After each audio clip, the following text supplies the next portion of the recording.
Hello, lovely soul! Ayan, welcome back po sa aking channel. Ngayon po ay pag-usapan natin na ang tulong na kailangan nyo po is always available. Ang kailangan nyo lang pong gawin is kausapin sa Heavenly Father at ang inyong guardian angel. Bakit ko po ito nasabi? Kasi many times po ito na nangyari sa akin, sa buhay ko, na-experience ko siya mismo. And mayroon din po kasing isang individual na nag-message sa akin at ang hinihiling niya is magkaroon siya ng ka-chatmate. Kasi ang pinagdadaanan niya is nabigo siya sa pag-ibig. So gusto lang daw niya na malibang para maibsan daw yung sakit na nararamdaman niya. Na-realize ko lang bakit kailangan niya ng taong makakausap na kung sino-sino na hindi naman niya kilala, na kung yung tao na yun is bagong kakilala pa lang niya, is baka hindi maintindihan yung nararamdaman niya or baka mahusgahan pa siya. Nasamantalang kung sa Heavenly Father ang kakausapin niya at ang kanyang guardian angel is sigurado ako na makakaramdam siya ng kapahingahan or ng luluwag yung kanyang dibdib doon sa sakit na kanyang nararamdaman.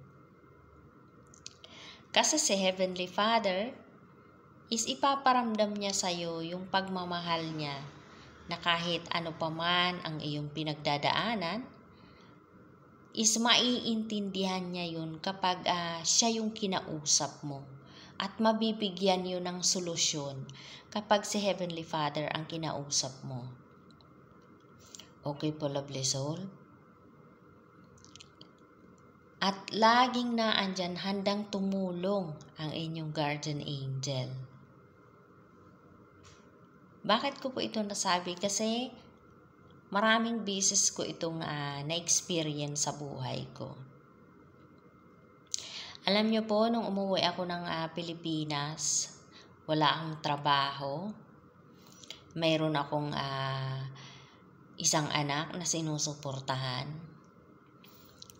Nung kinausap ko po sa Heavenly Father at ang aking guardian angel, is binigyan nila ako ng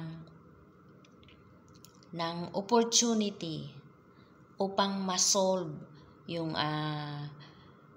financial problem ko. Kasi nung time na yun, nagdasal ako at sinabi ko sa aking guardian angel na kailangan ko ng ma-solve ang aking financial problem. At sinagot ako ng aking guardian angel na may opportunities na darating. And suddenly, may taong nag-contact sa akin at sinabing kailangan kong magtrabaho sa kanila. So, nasagot yung problema ko about sa financial problem. And then, one time naman po nangyari na dito sa trabaho ko ngayon kasi may alaga akong bata. Nagluluto ako and then yung bata iyak ng iyak. As in, iyak siya ng iyak as in nagwawala na siya kasi gusto niyang magpakarga. Hindi ko naman siya makarga-karga kasi nga nagluluto ako. So, hiniling ko sa guardian angel ko. Sabi ko, my guardian angel, kailangan ko ang tulong mo. And then, yung batang iyak ng iyak, suddenly, tumigil sa pag-iyak at naglaro. So, yun po yung sinasabi ko sa inyo, available yung tulong na kailangan nyo. Okay? And, yung amo ko naman, kwento niya sa akin na isa lang silang ordinaryong manggagawa. So, hiniling ko sa aking guardian angel na tulungan sila kasi mabait sila sa akin. And yung sagot sa akin is narinig daw yung aking dasal. And then after a week po noon, na-promote sa trabaho yung amo ko. So, ibig sabihin, kapag nagdasal ka kay Heavenly Father, kapag hiningi mo kung ano yung kailangan mo, sasagutin ka niya. And yun yung sinasabi ko, na yung tulong na kailangan mo is available, laging nakahandang sumagot or laging nakahandang tumulong sa Heavenly Father sa'yo.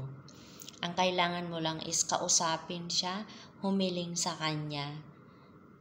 At kausapin mo ang inyong guardian angel upang tulungan ka na maiparating kay Heavenly Father kung ano man yung hinihiling mo, kung ano man yung kailangan mo, kung ano man yung dinadasal mo. Okay po, lovely soul?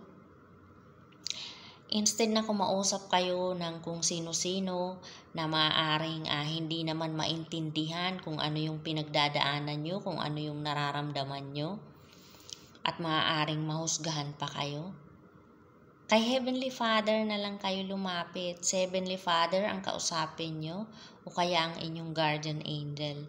At laging available yung tulong na kailangan nyo. At makakaramdam pa kayo ng kapahingahan sa kung ano man yung nararanasan nyo, kung ano man yung bigat ng inyong kalooban na nararamdaman. Maiibsan yan kapag si Heavenly Father ang kinausap nyo. Okay po, lovely soul, at ang inyong guardian angel. So, yun lamang po. Thank you for watching. God bless and I love you.